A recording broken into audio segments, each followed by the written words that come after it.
അപ്പോൾ പുതിയൊരു വീഡിയോയിലേക്ക് എല്ലാവർക്കും സ്വാഗതം. ഇന്ന് നമ്മൾ ഒരു സംഭവം കാണിക്കാമാണ്. എല്ലാവരും കണ്ടിട്ടുള്ള ഒരു ഫുഡാണ്. വേറൊന്നല്ല, അതേ കാണുന്ന ബർഗറാട്ടോ. ബർഗർ.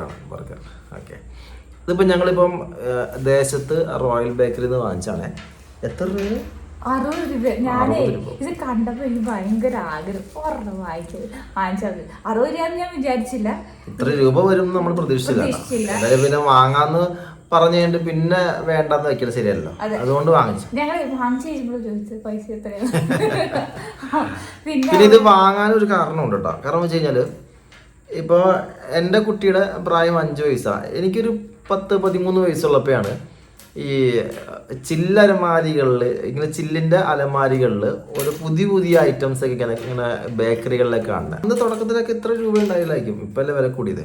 പക്ഷെ ഞങ്ങളുടെ അവിടെയൊക്കെ ആണെങ്കിൽ ഈ സാധനം അങ്ങനെ ഇല്ല. ഉണ്ടായിരിക്കും, വലിയ ഹോട്ടലിൽ കാണും. ഞങ്ങള് ഇപ്പൊ ഉണ്ടാവും അന്നൊക്കെ ഉണ്ടാവും. ഞങ്ങളുടെ നാട്ടിലൊക്കെ ആകുമ്പോ ഈ പരിപ്പ് വട, പിന്നെ എന്താ പറയാ ബോളി, അങ്ങനെയുള്ള ഐറ്റംസ് ആണ് കൂടുതലും. ചായ അങ്ങനെ. പണ്ട് ഇതിപ്പോ നമ്മൾ വാങ്ങാനുള്ള ഒരു പ്രധാനപ്പെട്ട ഒരു കാരണം, പണ്ട് ഇതൊക്കെ ഇങ്ങനെ ഹോട്ടലുകളിൽ ഇരിക്കുമ്പോൾ, നമ്മള് ഹോട്ടലുകളിലെ ബേക്കറികളിൽ ഇരിക്കുമ്പോൾ ആ വഴി നമ്മൾ നടന്നു പോകുമ്പോൾ ഇങ്ങനെ ഈ സാധനങ്ങളൊക്കെ കാണും. പിന്നെ ഈ നമ്മുടെ ഇപ്പോഴത്തെ ചിക്കൻ ഇപ്പോൾ ഷവായി ഉണ്ടല്ലോ, ഷവായിയുടെയൊക്കെ ആദ്യത്തെ ഒരു രൂപം ഉണ്ടായിരുന്നു. ആദ്യത്തെ ഒരു രൂപം ഒരു ഫുള്ള് ചിക്കൻ കിടന്നിങ്ങനെ ആ ഗ്യാസിൻ്റെ ഇതിൽ കിടന്ന് കറങ്ങുമ്പോൾ ഇങ്ങനെ നോക്കി നിന്നിട്ടുണ്ട് അന്നൊക്കെ. പിന്നെ എൻ്റെ വീട്ടിൽ ഞാൻ അപ്പനോട് പറയുമ്പോൾ അമ്മ സമ്മതിക്കൂല, കാരണം വീട്ടിൽ കോഴിയുണ്ട്, ഈ നാടൻ കോഴിയുണ്ട്. അപ്പോൾ വീട്ടിൽ കോഴി ഉള്ളപ്പോഴാണ് അവൻ്റെ, പിന്നെ ആ മാത്രമല്ല ബ്ലോക്ക് കോഴി തിന്നാൽ ശരിയാവില്ല എന്നൊക്കെ പറഞ്ഞോണ്ട് അങ്ങനെയൊക്കെ കുറെ വഴക്കൊക്കെ പറയും. പക്ഷെ എന്നാലും നമുക്കിത് കാണുമ്പോൾ ഭയങ്കര കാണുമ്പോ വായിന്നുള്ള ആ വെള്ളം ഇറക്കി അവിടെ ഇരിക്കും.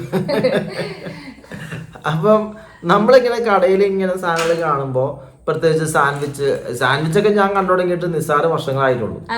ഇപ്പൊ നമ്മളൊന്നും കണ്ടിട്ടില്ല. അല്ല, പിന്നെ ഈ ബർഗറാണ് ആദ്യം കണ്ടത്. അത് കുറച്ച് വർഷങ്ങളായിട്ടുണ്ട്. ഞാൻ ഞങ്ങൾക്ക് +2 പഠിക്കുമ്പോൾ സിമ്പിൾ ബർഗർ, അതായത് ഇത്രയും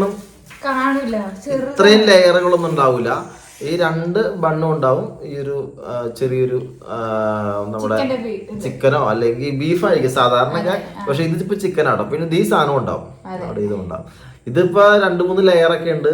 സവാള, തക്കാളി, പിന്നെ അത് ചീസ്, പിന്നെ ക്യാബേജിന്റെ ലീഫ്, ചിക്കൻ്റെ ഇത് എല്ലാം കൂടി ഉണ്ട്. കാരണം ഇത്രയും വലുതാണല്ലോ. ഇത് റോയലിന്റെ ആയതുകൊണ്ടാട്ടോ ഇത്രയും വലുത്. അല്ലാതെ ഇപ്പൊ നോർമൽ ബർഗറൊക്കെ ഉണ്ട്. പക്ഷേ നമ്മുടെ ആ ഒരു ചെറുപ്പകാലം ഉണ്ട്, ഇതിങ്ങനെ വെള്ളം ഇറക്കി തിന്ന സമയമുണ്ട്. ഇങ്ങനെ ഇതൊക്കെ കണ്ടിട്ട് പണ്ട് സിനോബി ഇത് കാണുമ്പോൾ എങ്ങനെയായിരുന്നു റെസ്പോണ്ട് ചെയ്തിരുന്നത്? അതായത് ഇങ്ങനെ ഈ മറ്റേ ഹോട്ടലിന്റെ ഒക്കെ ഫ്രണ്ടില് ഈ ചിക്കൻ കിടന്ന് കറങ്ങുമ്പോൾ അതിന്റെ മണമൊക്കെ അടിക്കൂല, അതിങ്ങനെ വല്ലാത്ത സ്മെല്ല്. ഒരുപാട് ആഗ്രഹിച്ചിട്ടുണ്ട്, പക്ഷെ പേടിയായിരുന്നു. പുറത്തൊന്നും അങ്ങനെ ഫുഡ് കഴിക്കാൻ പാടില്ല, അങ്ങനെയൊക്കെ ഉണ്ട്. പിന്നെ നമ്മുടെ മണി വേണം, പൈസ. പണ്ട് നമ്മളിപ്പോ ഇങ്ങനെ ഇതൊക്കെ കഴിക്കുമ്പോഴും പുതിയ ഐറ്റംസ് വരുമ്പോ ഇങ്ങനെ കാണുമ്പോ അയ്യോ ഇത് കൊള്ളാലോ സാധനം, ഇതെന്ത് സാധനം എന്ന് ചിന്തിക്കുന്ന ഒരു കാലഘട്ടം ഉണ്ടായിരുന്നു. ഗ്രിൽ ചിക്കൻ വന്നപ്പോൾ അങ്ങനെയായിരുന്നു. ഗ്രിൽ ചിക്കൻ എന്നല്ലേ പറഞ്ഞേ, ഈ ഗ്രിൽ ചിക്കൻ വന്നപ്പോൾ അങ്ങനെയായിരുന്നു. ഇങ്ങനെ അത്ഭുതമായിരുന്നു, ദൈവമേ, ഇങ്ങനെ ഗ്യാസിന്റെ റോളിൽ കിടന്ന് കറങ്ങി വേവണ ഒരു സാധനം, ഒരു ചിക്കൻ. അതും ഫുൾ ചിക്കൻ. അന്ന് ഫുൾ ചിക്കൻ ഒന്നും നമുക്ക് ഇങ്ങനെ വീട്ടിലുണ്ടാക്കി തരില്ല. കാരണം വെച്ചാൽ അമ്മ ഈ ചീഞ്ചട്ടിയിലിട്ടാണ് വറക്കണത്. അന്നേരം അമ്മ പറയും എണ്ണ കൂടുതലാം, ഇത് പോയിടന്ന് പറഞ്ഞിട്ട് അവസാനം കൈയും കാലും പിടിക്കുമ്പോൾ കറി വെക്കാൻ വെച്ചാണ് പീസിന്ന് 2 എടുത്ത് വറുത്ത് തരും, അതിന്റെ കാലെടുത്ത് വറുത്ത് തരും. ഫുൾ ചിക്കൻ വറുത്ത് കിട്ടുക, അല്ലെങ്കിൽ ഫുൾ ചിക്കൻ.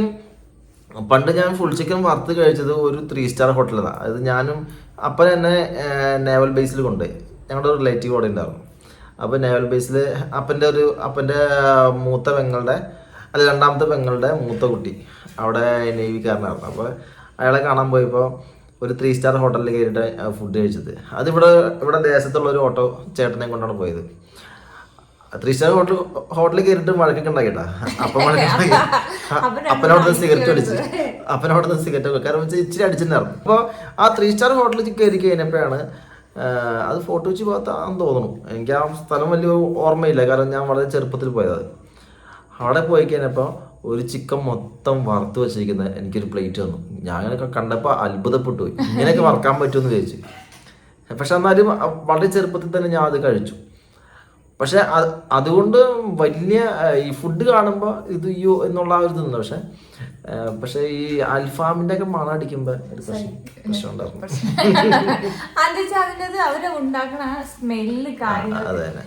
എനിക്ക് തോന്നുന്നു ഈ അൽഫാമൊക്കെ വന്നിട്ട് കുറച്ച് നാളുകളായിട്ടുള്ളൂ, നമ്മുടെ അവിടെയൊക്കെ വന്നിട്ട് കുറച്ച് നാളല്ലായിട്ടുള്ളൂ. അപ്പൊ ഞങ്ങൾ ഇന്നത്തെ വീഡിയോയിൽ പറഞ്ഞു വന്നത്, നമ്മള് ഈ ഒരു ഫുഡൊക്കെ കാണുമ്പോൾ നമ്മുടെ ചെറുപ്പകാലമാണ് ഓർമ്മ. അതായത് എന്താ പറയാ, അന്ന് ഓരോ ഫുഡൊക്കെ കാണുമ്പോ ഇങ്ങനെ സ്തംഭിച്ച് നിൽക്കുന്നത്. ഇപ്പമേ ഞങ്ങൾ ആദ്യമായിട്ട് ബൊഫേ സിസ്റ്റം കാണുന്നത്, അതായത് ബൊഫേ സിസ്റ്റത്തില് ആദ്യമായിട്ട് ചെന്നതിന് ഇത് എങ്ങനെ എടുക്കണം എന്നറിയില്ല.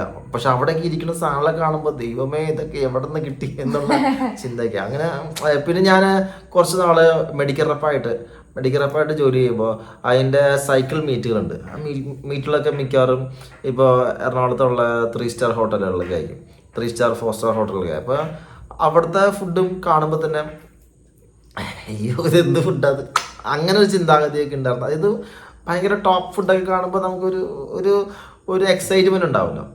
പക്ഷെ ആ എക്സൈറ്റ്മെന്റ് നിനക്കുണ്ടായിരുന്നോ എന്നാണ് എനിക്ക് അറിയേണ്ടത്. എക്സൈറ്റ്മെന്റ് ഉണ്ടായിരുന്നു, പക്ഷെ ഇപ്പൊ അതൊക്കെ കുറഞ്ഞു. ഇപ്പൊ അങ്ങനെയൊന്നുമില്ല. ഇപ്പൊ അങ്ങനെ ഞാൻ ഇങ്ങനെ ആലോചിക്കാറുണ്ട്. ഞാൻ ഒരുപാട് തരത്തിലുള്ള ഫുഡുകൾ കഴിച്ചിട്ടുണ്ട്. അതുകൊണ്ട് തന്നെ ഫുഡ് കാണുമ്പോൾ അങ്ങനെ ഒരു ഇതൊന്നും ഉണ്ടാവില്ല. എന്നാലും പിന്നെ ഞാൻ വളർന്ന സാഹചര്യം എന്ന് പറഞ്ഞു കഴിഞ്ഞാൽ ഇറച്ചി മീനിൻ്റെ തന്നെ മീൻ എല്ലാ ദിവസവും മീനുണ്ടാവും. അതും ചാളയായില്ലെന്നല്ല കേട്ടോ, മറ്റു മീനുകൾ വലിയൊരു മീനുകളൊക്കെ ഉണ്ടാവും. കാരണം അപ്പൻ മീനിൻ്റെ കച്ചവടമായിരുന്നു. അതുകൊണ്ട് തന്നെ അപ്പനൊരു മീൻ കാണുമ്പോൾ തോന്നാണ് ഇന്നിത് കൊടുക്കണ്ട, ഇന്ന് വീട്ടിൽ കൊണ്ടുവന്ന് തോന്നിയാ. കാലത്ത് ഒരു 8 മണിയാകുമ്പോൾ അപ്പൻ മാർക്കറ്റിൽ നിന്ന് വരുമ്പോൾ ആദ്യം നമ്മുടെ വീട്ടിലാണ് മീൻ തരിക, എന്നിട്ട് നാട്ടുകാർക്ക് മീൻ കൊടുക്കുള്ളൂ. അങ്ങനെയാണ് അന്വേഷിച്ചത്. അതുകൊണ്ട് തന്നെ ഞാൻ ഇഷ്ടമുള്ള മീൻ കഴിച്ചിട്ടുണ്ട്. പിന്നെ ഞായറാഴ്ച ഇറച്ചി ഇല്ലാത്ത ക്രിസ്ത്യാനിയുടെ വീട് മരണ വീട് പോലെയാണ് അപ്പൻ. അതുകൊണ്ട് പിന്നെ ചിക്കനും ഉണ്ടായിരുന്നു, വീട്ടില് കോഴി ഉണ്ടായിരുന്നു. അതുകൊണ്ട് തന്നെയുള്ള ഈ സദ്യ കഴിച്ചപ്പോൾ ദൈവമേ പച്ചക്കറിക്ക് ഇമ്മാതിരി ടേസ്റ്റ് ഉണ്ടായിരുന്നോ എന്ന് വിചാരിച്ചിട്ടുണ്ട്. പിന്നെ സദ്യക്ക് പായസം ഇതൊക്കെ കഴിക്കുമ്പോഴുള്ള ഭയങ്കര, അതുകൊണ്ട് ഇന്നും ഇലയില് നമ്മളൊരു ഫുഡ് കഴിക്കുമ്പോൾ ഭയങ്കര ഇൻട്രസ്റ്റാണ്. ഒരു തവണ നമ്മുടെ അങ്കമാലി മാർക്കറ്റിൽ ഒരു ചേട്ടത്തിയുടെ കടയിൽ കയറി കപ്പയും പോർക്കിറച്ചിയും കഴിച്ചു. ഇത് ഇലയെ തന്നെ. അപ്പം തന്നെ അത് കാണുമ്പോൾ ആ ഒരു പ്രസൻറ്റേഷൻ ഉള്ളത്, ദ വേ ഓഫ് പ്രസൻറ്റേഷൻ നമുക്ക് നമ്മുടെ മുന്നിൽ തരുന്നത്, അത് കാണുമ്പോൾ തന്നെ നമുക്കൊരു ഇൻട്രസ്റ്റ് ഉണ്ട്. അയ്യോ കൊള്ളാലോ. കാരണം വീട്ടിൽ നമുക്ക് പ്ലേറ്റിലാണ് പെർച്ച് ചെയ്യുന്നത്, അപ്പം അതിനത്ര മീച്ചുണ്ടായിരുന്നില്ല. പക്ഷെ ആ ഒരു ചൂടൻ ഫുഡ് ആ ഇലയിൽ വിളമ്പിൽ തന്നെ ആ ഇലയുടെ ഒരു മണം ഉണ്ട്. എന്തായാലും ഞങ്ങളിപ്പോ ഇന്നിപ്പോ ഇത്രയും പറഞ്ഞത്, നമ്മുടെ ഇത് ഞങ്ങൾ ഇന്ന് വാങ്ങിക്കാൻ കാരണം ഇതാണ്. ഇത് പഴയ ഓർമ്മകളാണല്ലോ മനുഷ്യനെ ഇന്നും ജീവിക്കാൻ, ഇന്നും പ്രേരിപ്പിക്കുന്ന കാര്യങ്ങൾ, മുന്നോട്ട് പോകാൻ പ്രേരിപ്പിക്കുന്നത്. അപ്പോൾ ഇത്രയും നേരം നമ്മളെ കണ്ടുകൊണ്ടുന്ന എല്ലാവർക്കും നന്ദി. എല്ലാവർക്കും ഗുഡ് നൈറ്റ്. അപ്പൊ ആൾക്ക് ഉറക്കം വന്നു.